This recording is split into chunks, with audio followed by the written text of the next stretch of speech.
कि एक तो कनाडा कहना बंद कर दीजिए कि कनाडा इनको समर्थन दे रहा है। कनाडा कनाडा का कोई लेना देना इनसे नहीं है। जरा गौर करिए, जब से घटनाक्रम उभर कर आया है, कनाडा की जो विपक्षी पार्टियां हैं वो तो खुलकर ट्रूडो को गरिया रही हैं और भारत के समर्थन में बोल रही हैं। इन खालिस्तानी गुंडों को कतई वो समर्थन नहीं दे रही।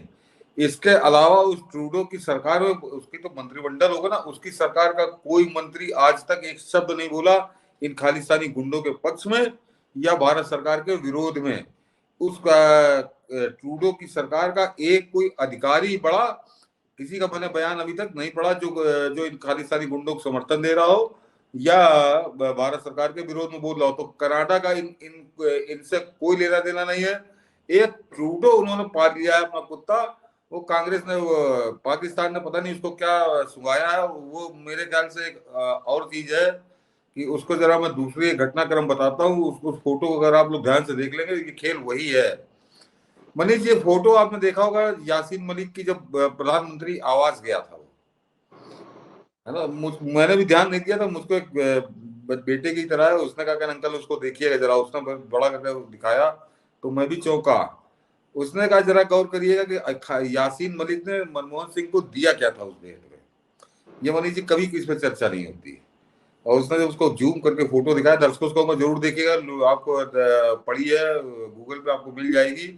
वो मनीष जी एक सीडी केस है, उसमें सीडियां रखी हुई हैं। ऐसी कौन सी सीडी थी जो यासीन मलिक मनमोहन सिंह को देके गया था? ये कांग्रेस बताए या मनमोहन सिंह बताए? मनमोहन सिंह तो अभी जिंदा हैं। ये कोई पिक्चर, क्या कोई पिक्चर की सीडी देखेगा? जरा अकेले में देखिएगा, इसमें बड़ी आनंद आएगा आपको। वो सीडी, इसका मतलब इसीलिए यासीन मलिक को दामाद की तरफ प्रधानमंत्री आवास में बुलाया गया था, कार्यालय में। और उसकी खैर पूरी खैर मकदम की गई थी, उस पर कभी कार्रवाई नहीं की गई 2014 तक। मेरे ख्याल से मनीष जी वो सीडी दे के गया था, जरा इसको देख लेना मेरे खिलाफ कुछ भी करने से पहले। और इसीलिए यासीन मलिक पे कभी चुटकी नहीं काटी कांग्रेस की सरकार ने। बल्कि अगर आपको याद दिला दूं उसको, क्योंकि यहाँ की मीडिया ने ज्यादा उस पर जोर नहीं दिया था। मैं उस समय जम्मू कश्मीर में था, जम्मू में ही एक अखबार में काम कर रहा था, इसलिए मेरे संज्ञान में वो घटना थी। 2008 जुलाई, हाँ जून या जुलाई, जब अमरनाथ की भूमि पे कब्जा कर लिया था महबूबा मुफ्ती कांग्रेस की सरकार ने, तो उस समय ये बैठ गया था मनीष जी भूख हड़ताल में, क्योंकि जम्मू की हड़ताल बड़ी जबरदस्त हुई थी। जम्मू के हिंदू बहुत बुरी तरह सड़क पे उतर आए थे। मैंने अपनी जिंदगी में ऐसा आंदोलन नहीं देखा। तो ये बैठ गया था भूख हड़ताल पे कि इन लोगों इनके खिलाफ कार्रवाई करवाने के लिए।